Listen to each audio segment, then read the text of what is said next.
Hello नमस्कार बच्चों, स्वागत है आपका फ्री ऑनलाइन एकेडमी पे।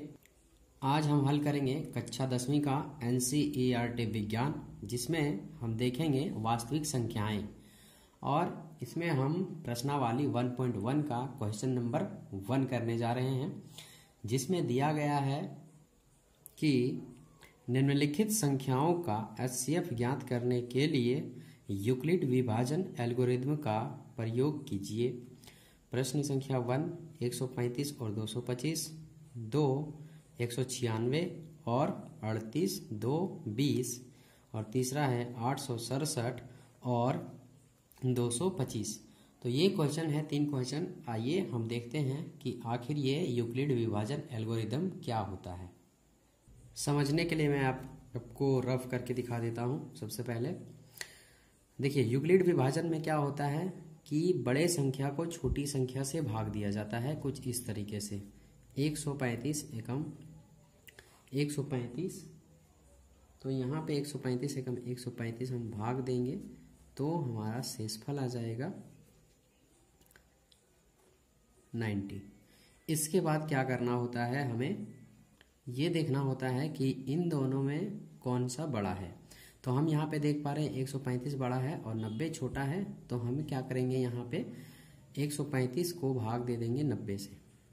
देखिए 135 भाग 90। तो ये प्रोसेस जो है सो 90 एकम 90 चलता रहेगा और जब तक चलता रहेगा तब तक यहाँ पे शेषफल बच के 0 ना आ जाए।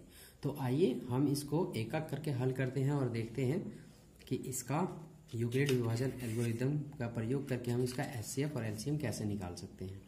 तो सबसे पहले नंबर को क्वेश्चन को नोट करेंगे और इसके बाद हम देखेंगे इन दोनों में बड़ा कौन है। तो 225 बड़ा है और 135 छोटा है। तो 225 को भाग देंगे 135 से।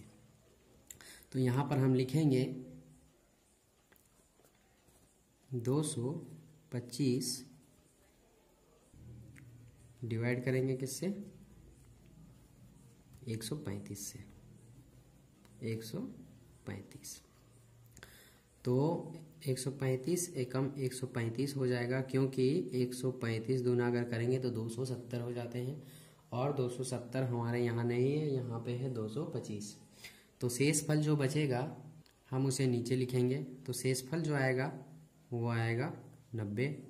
अब 90 में हम देखेंगे कि 135 बड़ा है या 90 बड़ा है। तो 135 बड़ा है, जस्ट इसके ऊपर वाला ही फर्स्ट यहाँ पे हम लिखते हैं कुछ इस तरीके से 135।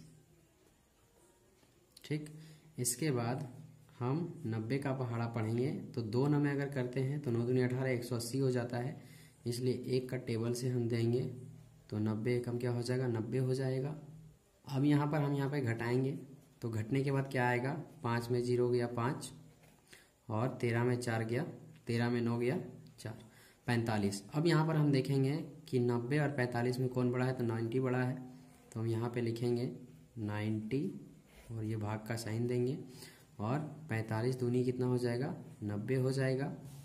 तो यहाँ पर सिंपली बात आप ये समझ सकते हैं कि 90 में 90 जाएगा तो हमारा शेषफल कुछ भी नहीं बचेगा। और यही यूक्लिड विभाजन का रूल कहता है कि तब तक भाग देते रहना है बड़े को छोटे संख्या से जब तक कि शेषफल में 0 ना आ जाए। तो देखिए यहाँ पे शेषफल में 0 आ गया है, कुछ भी नहीं बचा है। अब यहाँ पे हम लिखेंगे इसीलिए यूक्लिड विभाजन एल्गोरिथम से। तो यहाँ पे हम लिखेंगे क्या, समझिएगा ध्यान से, बेहद ही आसान है, बस समझने का फेर है। लिखेंगे 225 बराबर 135 लिखेंगे, 135 और गुना में 1 लिखेंगे और प्लस में 90 लिखेंगे। ये कहाँ से आया समझिए। देखिए यहाँ ऊपर से लिखे हैं हम 225 को जब 135 से भागा दिए कितना बार में दिए, एक बार में, इसीलिए हम लिखे 135 गुना 1 और शेषफल कितना बचा, तो 90 बचा था शेषफल, इसीलिए शेषफल में हम प्लस करके इसे 90 लिखें।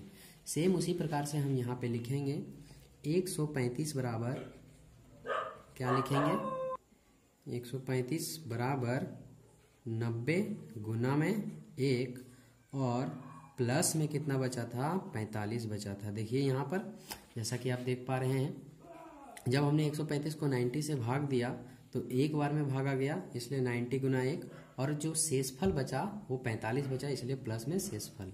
ठीक है, ये प्रक्रिया तब तक करनी है जब तक कि जीरो वाला पॉइंट ना पकड़ा जाए। अगर हम यहाँ पे लिखेंगे 90 बराबर हो जाएगा यहाँ पे 45 गुना 2, और प्लस में क्या हो जाएगा, शेषफल 0। तो यहाँ पर देखिए जब हम 45 को भागा दिए तो 2 से भागा दिए, इसलिए 45 गुना 2 हो गया, और शेषफल में 0 इसलिए आ गया क्योंकि यहाँ पे शेषफल में 0 बचा था। समझ में आई बात? तो यहाँ पर हम देखेंगे कि हमें एचसीएफ कैसे पकड़ना है। तो जब भी इस पॉइंट को आप लिखेंगे और जिसमें से 0 आ जाए उसी वाला एचसीएफ होता है। कैसे जानेंगे कौन सा होगा? तो यहाँ पे आप जो देख पा रहे हैं ये है 45, यही है इसका एचसीएफ। तो यहाँ लिखेंगे इसीलिए HCF बराबर 45, और ये हो जाएगा आपका आंसर। क्लियर? आशा करते हैं यहाँ तक आपको कुछ समझ आया होगा। लास्ट वाला पॉइंट एक बार और देखिए, जब ये एल्गोरिदम पूरा लिख लेंगे यूक्लिड का, तो जिस किसी में शेषफल में 0 हो उसी क्रम में आना है और देखना है कि इनमें से वह कौन सी संख्या है जिसको हमने डिवाइड करा था पहले। तो यहाँ पे 45 से डिवाइड करा था, तो ये 45 आपका एचसीएफ हो जाएगा, यानी कि हाईएस्ट कॉमन फैक्टर। तो यहाँ पे इसका आंसर निकल के आ गया। तो दूसरा पहले आप प्रैक्टिस करेंगे, उसके बाद देखेंगे कि दूसरा हम कैसे बनाए हैं।